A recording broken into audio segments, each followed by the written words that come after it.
श्री स्वामी समर्थ. भिऊ नकोस, मी तुझ्या पाठीशी आहे. या एका वाक्यात लाखो भक्तांचा आधार आहे. ते म्हणजे श्री स्वामी समर्थ. नमस्कार मित्रांनो, 15 एप्रिल 2026 बुधवार, श्री स्वामी समर्थ महाराजांची 148वी पुण्यतिथी.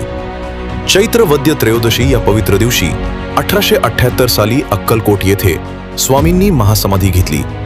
दुपारी साधारण 4 वाजता वटवृक्षाखाली त्यांनी देह ठेवला. पण आजही त्यांची कृपा प्रत्येक भक्तावर आहे. या दिवशी अक्कलकोटमध्ये अभिषेक, महापूजा, पालखी सोहळा आणि अन्नदान मोठ्या भक्तिभावाने केले जाते. श्री स्वामी समर्थ या मंत्राचा अखंड जप संपूर्ण वातावरण पवित्र करतो. या पुण्यतिथीनिमित्त आपणही नामस्मरण करा, सेवा करा आणि स्वामींचा आशीर्वाद घ्या. व्हिडिओ आवडला असेल तर लाईक करा आणि द क्युरियस गुरु चॅनलला नक्की सबस्क्राईब करा. तुमचा एक लाईक मला अजून चांगले व्हिडिओ बनवण्यासाठी प्रेरणा देतो.